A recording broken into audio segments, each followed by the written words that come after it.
Hello दोस्तों, मैं आज आप लोगों के सामने सेकेंड सेमेस्टर बीकॉम की पुस्तक काव्य सिंचन में घनानंद के पद लेकर आई हूँ, जिसके कवि हैं घनानंद जी हैं। तो चलिए दोस्तों, सबसे पहले हम कवि का जीवन परिचय जान लेते हैं। तो घनानंद जी का जो जन्म है 1673 को और इनका निधन है 1760 को हुआ था। और ये रीति काल के कवि हैं। इन्हीं तीन प्रमुख काव्य धाराओं में से रीतिबद्ध है, रीति सिद्ध है, रीति मुक्त के अंतिम काव्य धारा के अग्रणी कवि हैं। ये बहादुर साय के मीर मुंशी थे, जो कि बाद में विरक्त हो वृंदावन चले गए और वहीं रास्ते में नादिर साय के सिपाहियों के द्वारा मार दिए गए थे। और ये घनानंद की जो कविताएं हैं कृष्ण भाव, सखी, कृष्ण के ऊपर सखी भाव से उन्होंने लिखा है।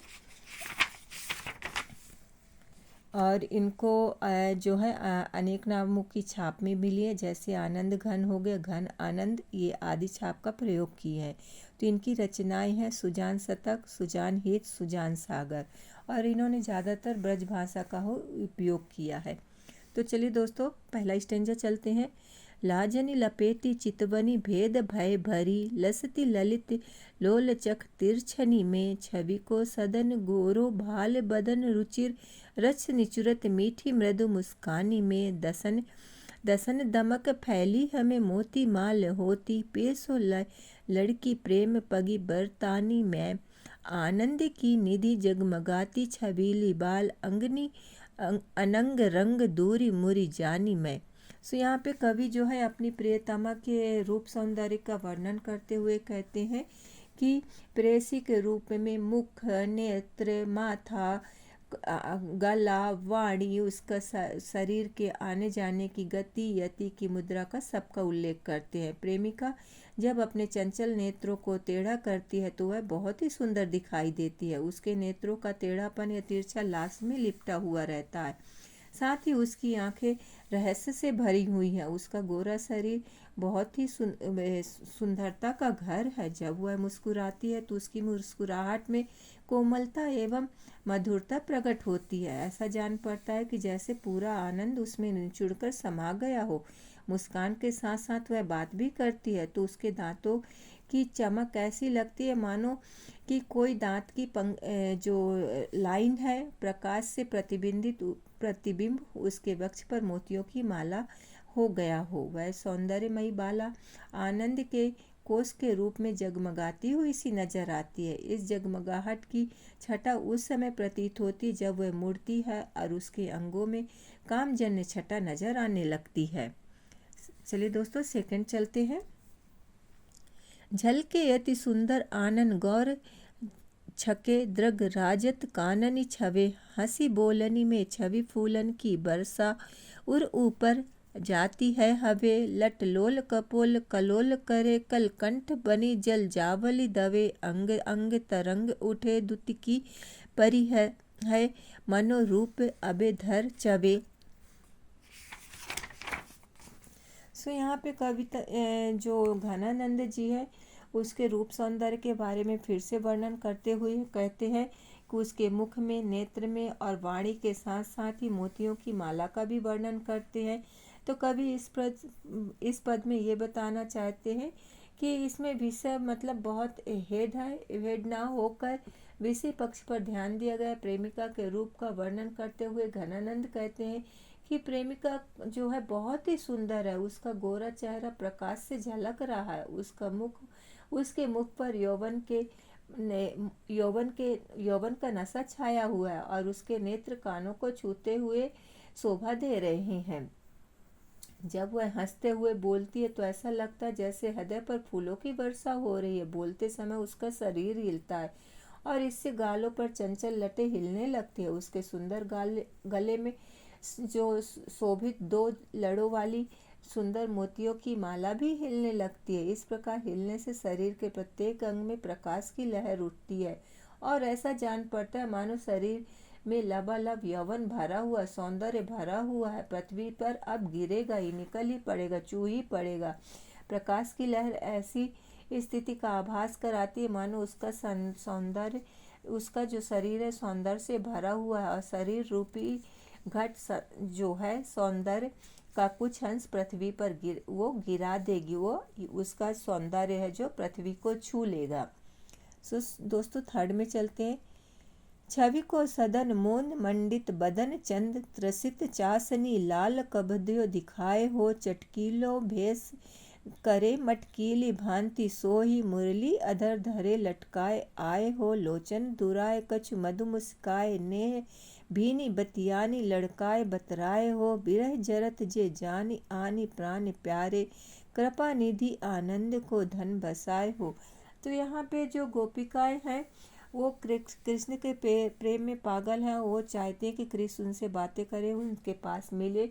तो ये बताना चाहती हैं। तो इस पद में जो है कवि कृष्ण के सौंदर्य के बारे में वर्णन किया गया है। गोपी के मन में श्री कृष्ण का जो रूप बस गया है, उनकी दशा, उनकी इच्छा यही कहती है कि वह चाहती है कि श्री कृष्ण जी की मुरली बजाते हुए आए और वो गोपिकाएं उन्हें देखें। वो कहती हैं कि जब कृष्ण जी हैं, सौंदर्य के समुद्र है, सौंदर्य का सागर है, अब आप कब आएंगे और कब अपनी प्रसन्नता से अलंकृत मुख रूपी चंद्रमा मेरे इन प्यासे नेत्रों को दिखाएंगे।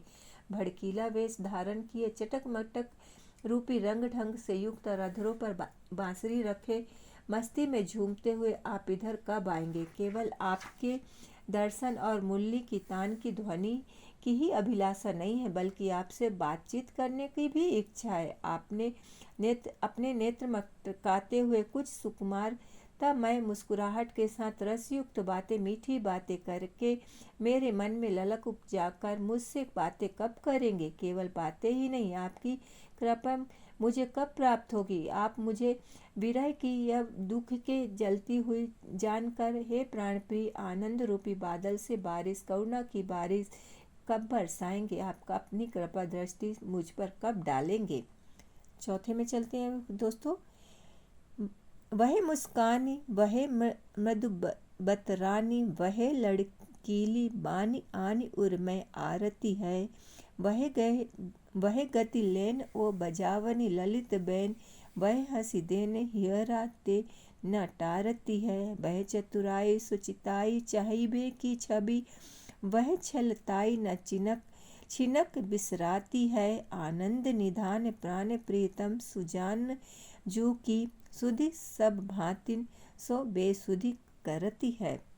सो यहाँ पे जो है गोपी जो है कृष्ण के विरह में है, उसका वर्णन किया है और उनकी याद में उनकी क्या दशा बन गई है वो कहती हैं।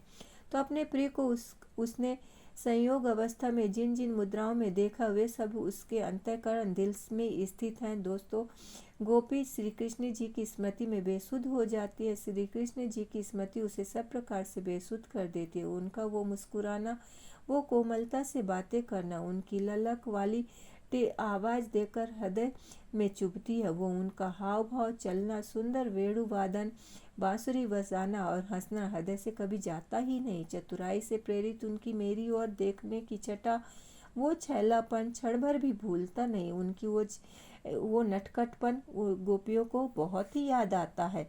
आनंद के खजाने के समान और प्राण प्रिय कृष्ण जी की स्मृति इस प्रकार बेसुध करती कि वे निरंतर मेरे ध्यान में चढ़े रहते हैं। मतलब वो कृष्ण को कभी भूल ही नहीं पाती। कृष्ण के जाने के बावजूद भी उनकी जो गोपियों के साथ कृष्ण ने जो नटखटपन किया, उनके साथ खेल खेले हैं, वो सारे के सारे खेल उन्हें याद आते रहते हैं। जा सो प्रीति ताहि निठुराई सो निपट नेह कैसे करी जे की जरनी सो जताइए महा निर्दयी दई कैसे के जीवायु जी बेदन की बढ़वारी कहाँ लौ दुराई वे दुख को बखान करीबे को रसना के होती ऐपे कहूँ बाको मुख देखन न पाइए रैन दिन चैन को न लैस कहूँ पैये भाग आपने ही ऐसे दोष कहीं धो लगाइए।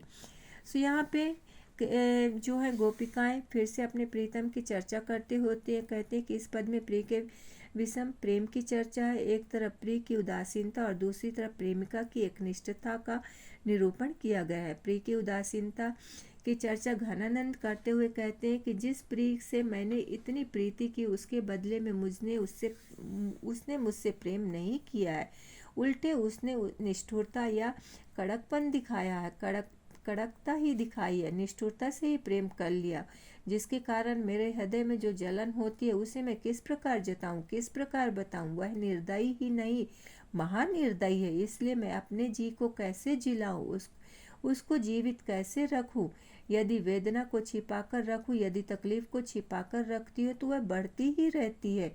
वह छिपाए नहीं छुपती, वह इतनी अधिक होती है कि अपने आप दूसरों के सामने प्रकट हो जाती है। यदि कोई आकर कहे कि क्या वेदना है, क्या दुख है, क्या तकलीफ है, तो उसका मैं वर्णन कैसे करूं, उसको मैं कैसे कहूं, उसकी अपनी तकलीफ को कैसे दूसरों से बताऊं। मेरी तकलीफ, मेरी वेदना इतनी अधिक है कि जीवा ने अपना कार्य करना ही छोड़ दिया। कहूं तो कैसे कहूं। यदि प्रिय के दर्शन हो जाते तो तृप्ति से किसी प्रकार कुछ काम बनता, परंतु उस प्रिय के दर्शन मिलते ही नहीं। परिणाम स्वरूप चैन लेस मात्र को भी नहीं, न दिन को चैन है, न रात को आराम ही है।